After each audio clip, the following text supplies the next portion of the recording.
Hello students, it's class 10th, subject social studies. As you know that we are doing geography. So today we start with a new chapter, that is chapter 9, agriculture in India. Bharatiya Krishi. So let's start with its introduction. India is an agrarian country. India जो है एक कृषि प्रधान देश है. इसे कृषि प्रधान देश इसलिए कहा जाता है क्योंकि यहाँ की जो टोटल पॉपुलेशन है उसका 54.6% जो पार्ट है वो एग्रीकल्चर करता है, वो खेती पर आश्रित है. और यहाँ का जो ग्रॉस डोमेस्टिक प्रोडक्ट में पार्टिसिपेशन है इसका एग्रीकल्चर का वो है 17.4%. एग्रीकल्चर जो है वो एक तो अपनी लिवलीहुड यानी आजीविका चलाने के लिए भी किया जाता है और उसे अदर एरियाज़ में एज अ रॉ मटेरियल भी यूज़ किया जाता है, उसे सेल कर दिया जाता है बाकी रिमेनिंग को. उसके अलावा जो एग्रीकल्चर जो है ये ऐसा नहीं है कि इट्स अ न्यू थिंग. ये 7,000 साल पहले भी जो है जब Mohenjodaro and Saraswati Indus civilisation के जो एक्सकेवेशन हुए हैं उसमें भी पता चला है कि लोग तब भी एग्रीकल्चर करते थे. बस एक बात जो ये रही कि जो टाइम के अकॉर्डिंग उसमें चेंजेस आते जा रहे हैं. जैसे अभी भी हम देखें तो लास्ट 10 ईयर्स में भी हर फील्ड में ही एग्रीकल्चर हो या कोई भी फील्ड हो उसमें बहुत ज़्यादा चेंजेस आ गए हैं. एग्रीकल्चर में जो है नए टेक्नोलॉजी के ट्रैक्टर्स में भी नई टेक्नोलॉजी आ गई है और एट द सेम टाइम जब हार्वेस्ट किया जाता है यानी कि जब कटाई की जाती है तो उसके लिए भी नई नई मशीनें वगैरह यूज़ किए जाते हैं. ऐसे इरिगेशन के लिए भी लेटेस्ट चीज़ें यूटिलाइज़ की जाती हैं. तो ये सारी चीज़ें जो हैं वो चेंज हो गया है. नेक्स्ट जो टॉपिक है वो है different form of agriculture in India. कि इंडिया में एग्रीकल्चर के जो अलग अलग रूप हैं कौन से हैं वो देखते हैं. 3 टाइप्स में बटा हुआ है अकॉर्डिंग टू द सीज़न. उसमें है खरीफ क्रॉप, रबी क्रॉप और ज़ैद क्रॉप. फर्स्ट है खरीफ क्रॉप. इसे रेनी सीज़न की क्रॉप्स भी आती हैं.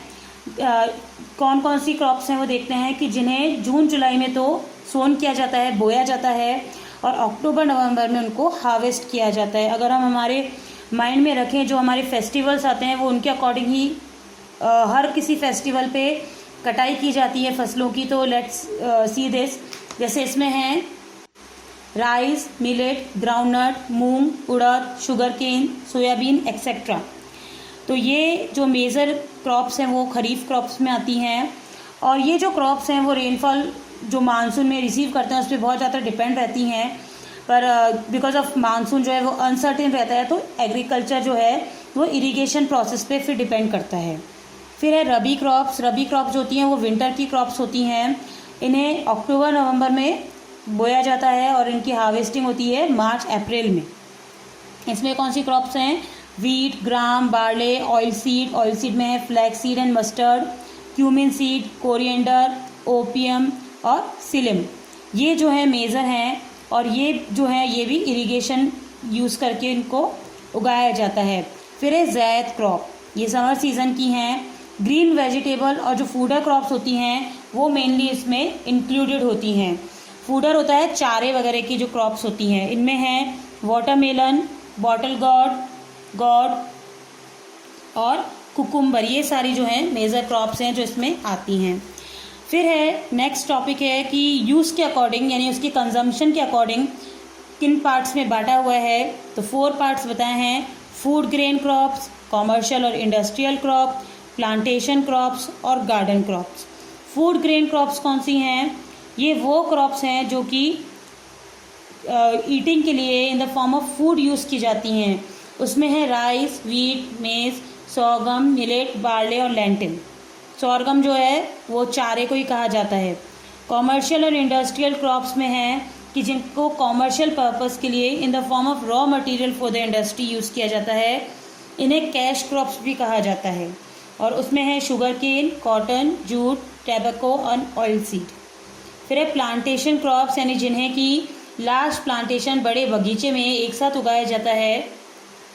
इन क्रॉप्स को मेनली ड्रिंक्स वगैरह बनाने में और इंडस्ट्रियल यूज़ में यूटिलाइज़ करते हैं. इनमें है टी, कॉफ़ी, रबर, सिंकोना और हॉट स्पाइसेस.